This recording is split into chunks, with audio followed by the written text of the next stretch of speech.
Praise lord. దేవుని బలమైన నామమునకు మహిమ కలుగునుగాక. ప్రభు నామమున మీ అందరికీ హృదయపూర్వక వందనాలు. ఈ ఉదయకాలము దేవుని వాక్యాన్ని విందాం.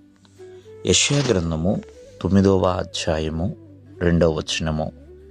చీకటిలో నడుచు జనులు గొప్ప వెలుగును చూచుచున్నారు.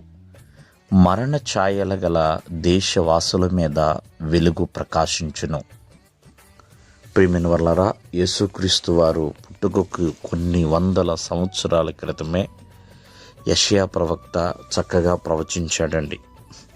తన ప్రవచనంలో ఏమని మాట్లాడుతున్నాడు అంటే, చీకటిలో నడుచు జనులు గొప్ప వెలుగును చూచుచున్నారు.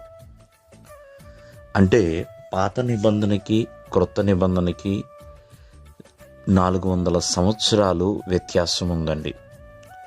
ఈ 400 సంవత్సరాలని బైబిల్ పండితులు నిశ్శబ్ద కాలమని, చీకటి కాలమని, ఏ నాయకుడు, ఏ న్యాయాధిపతి, ఏ కాపరి లేని కాలమని, ప్రజలు చాలా ఇష్టానుసారముగా జీవిస్తున్న కాలమని సెలవిస్తూ ఉంటారు.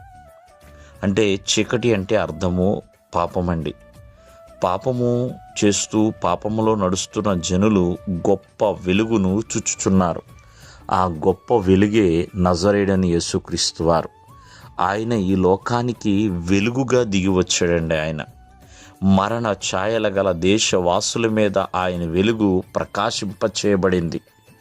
ఆయన కాంతి కుమ్మరించబడింది. ప్రియమైన వర్లరా, కావున ఆ గొప్ప వెలుగు మన మీద పడాలి అన్నా ఆ వెలుగును వెంబడించేవారిగా ఉండాలి. ఎవరైతే క్రీస్తుని వెంబడిస్తున్నారో మరి ఆ వెలుగులో నడవగలుగుతారండి. ఆ వెలుగులో నడవగలుగుతారు. అలాగే ఆ వెలుగు మనం కలిగి ఉండాలన్నా, ప్రతి ఒక్కరు కూడా కలిగి ఉండాలన్న ప్రేమైన వల్లరా చీకటి క్రియలను విడిచిపెట్టాలి. చీకటి క్రియలను విడిచిపెట్టి వెలుగులోనికి వచ్చేవారిగా ఉండాలి. కావున ఆ గొప్ప వెలుగుని ఆనాడు గొర్రెల కాపరులు చూడగలిగారు. తూర్పు దేశపు జ్ఞానులు చూడగలిగారు. ప్రియమైన వర్లరా, అంతేకాకుండా మరి ఆ యెరూషలేములో ఉన్న వారందరూ కూడా చూడగలిగి ఉన్నారు.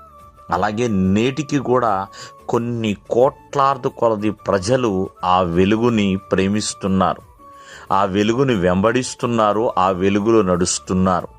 ఇంకా చీకటిలో ఉంటే ప్రియమైన వర్లరా ప్రమాదం అండి.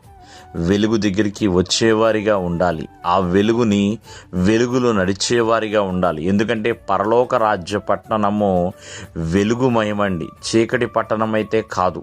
చీకటి పట్టణము పాతాళము. కావున ఇంకా చీకటిలో ఉంటే ప్రమాదకరం. కాబట్టి దేవుని యొక్క వెలుగులోనికి రావాలి. దేవుడు మిమ్మల్ని ఆశీర్వదించును గాక. ఆమేన్.